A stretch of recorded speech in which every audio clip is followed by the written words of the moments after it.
በስመ አብ ወወልድ ወመንፈስ ቅዱስ አህዱ አምላክ አሜን። ሰኔ 8 ቀን የሚከበሩ የቅዱሳን በዓላት።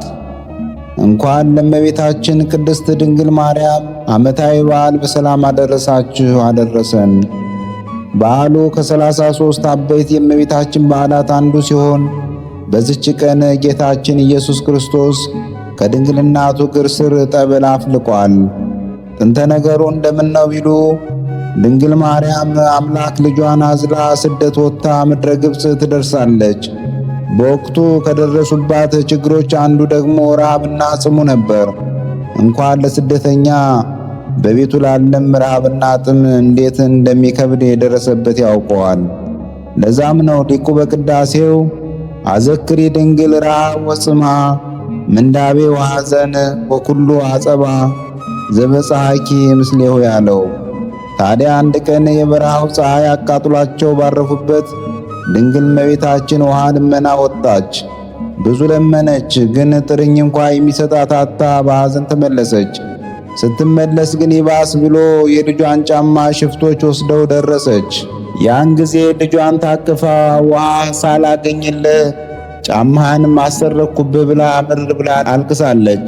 በከየት ወትቤ ማርያም ማዕነቅ እምሰባ ሀገር አልቦ ዘኢያምራ ለጽድቅ ሰአልክዎሙ ማዬ ይወሃሃቡን በሕግ ወአሃጎልኩ ለወልዴ አሳኖ ዘወርቅ እንዳለ ደራሲ። ይህንን የተመለከተ ልጇ የቆመችበትን መሬት ቢባርከው ሕይወትነት ያለው ማይ ወይም ጠበል ፈለቀ። ጌታችን፣ እመቤታችን፣ ዮሴፍና ሶሎሜ ከውሃው ጠጥተዋል። ሲሄዱ ግን ለእንግዶች ጣፋጭ መድኃኒት፣ ለአካባቢ ሰዎች ግን መራራ ሆኗል። ከመ ኢይስትይዋ ሰብአ ሀገር ለይእቲ ማይ አምረራ ወለርሑቃንሰ ፈውሰ ወጥምተ ገብራ እንዳለ መጽሐፍ ሰቆቃወ ድንግል።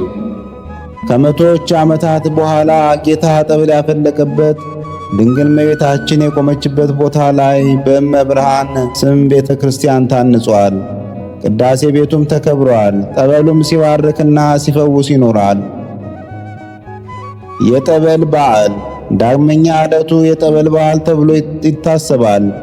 ቅድስት ቤተ ክርስቲያን ስለ ጠበል ፈዋሽነት ሁሌ ብታስተምርም በዚህ ቀን ግን ልዩ ትኩረት ታደርገዋለች። እግዚአብሔር በምክንያትም አለ ምክንያትም መፈወስ ይችላል። ያለ ምክንያት በቃሉና በወዳጆቹ ቃል አድሮ ዳን ይላል። ወይም ደግሞ በምክንያት በእምነት ወይም እምነት በጠበል ቅዱስ ቃሉን በመስማት በመስቀሉና በመጻሕፍት በመባረክ በመታሸት በቅዱሳን አካል በልብሳቸው በበትራቸው በጥላቸው በአጽማቸው ይፈውሳል። እርሱ እግዚአብሔር ነውና በወደደውና በመረጠው አድሮ ያድናል፣ ይፈውሳል። ሁለተኛ ነገሥት ምዕራፍ 5 ቁጥር 10፣ የሐዋርያት ሥራ ምዕራፍ 3 ቁጥር 6፣ የሐዋርያት ሥራ ምዕራፍ 5 ቁጥር 15፣ የሐዋርያት ሥራ ምዕራፍ 19 ቁጥር 11። ዛሬ ግን የጠበል ፈዋሽነት በጉልህ ይነገራል። የዮሐንስ ወንጌል ምዕራፍ 5 ቁጥር 1፣ የዮሐንስ ወንጌል ምዕራፍ 9 ቁጥር 7። አምላከ ቅዱሳን ከደዌ ሥጋ ከደዌ ነፍስ በምሕረቱ ይሰውረን፣ ከድንግል እመቤታችን በረከትም ያሳትፈን። ሰኔ 8 ቀን የሚከበሩ ዓመታዊ ቅዱሳን በዓላት። የእመቤታችን ድንግል ማርያም ቅዳሴ ቤት፣ የቅዱስ ውሃ ወይም ጠበል መታሰቢያ፣ ቅድስት ትምዳ እናታችን፣ ቅዱስ አውሎጊስ፣ አባት ካሮን። በዚህ ዕለት የሚከበሩ ወርኃዊ ቅዱሳን በዓላት። ቅዱስ ሙሴ ሊቀ ነቢያት፣ ኪሩቤል አርባዕቱ እንስሳ፣ አባ ብሶይ ወይም ቢሾይ፣ አቡነ ኪሮስ፣ አባ ሳሙኤል ዘደብረ ቀልሞን፣ ቅዱስ ማትያስ ሐዋርያ ከ12ቱ ሐዋርያት፣ ቅዱስ አፍኒን ሊቀ መላእክት፣ ቅዱሳት በርባራ ወዮልያና።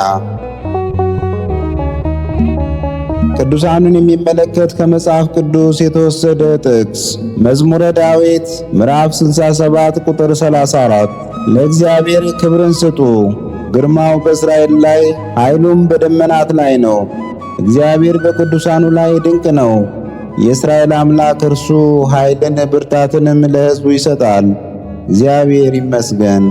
ወስብሐት ለእግዚአብሔር ልዑል ወለወላዲቱ ድንግል ወለመስቀሉ ክቡር ዕፀ ሳህል አሜን። ዘአቅረብኩ አላፍ ቅዱሳንን አዘክሬ ምስጋናን አቀረብሁልህ። እኒህ ቅዱሳን ዘወትር አንተን ያገለገሉ ናቸው። በድህነቴ የማነብልን መጽሐፍ ምስጋና ተቀበል። አንተ ብዙ ባለጠጎች ካገቡት ይልቅ የድሃዋን መበለት ስጦታን ተቀብላለና። ቅዱሳን የሆናችሁ ነቢያት፣ ለማስተማር የተመረጣችሁ ሐዋርያት፣ ሰማዕታት፣ ጻድቃን፣ ትጉሃን የሆናችሁ መላእክት፣ እናንተም ደናግል ቸር የሆናችሁ መነኮሳት ይህችን ጉባኤ አንድነታችን መባረክን ባርኩ። ስትባርኩም ከሕፃናቱ ጀምራችሁ እስከ ሽማግሌው ድረስ ይሁን። በብራና በወረቀት የጻፈውን ሊያስደርስ በገንዘብ ዋጅቶ ያጻፈውን አምኖ ያነበበውን ወደ ሌላ ልሳንም የተረጎመውንም በዝነ ልቦና አምኖ የሰማውን ከጠብ ከክርክር ከመከራ ከችግር በምትሰውር በእናቱ በማርያም ጸሎት ኢየሱስ ክርስቶስ ሁላችን አንድ ላይ ይማረን፣ ቅዱስ መንፈሱንም ይላክልን ከዛሬ ጀምሮ ለዘላለሙ ዳግመኛ እስኪመጣ ድረስ አሜን።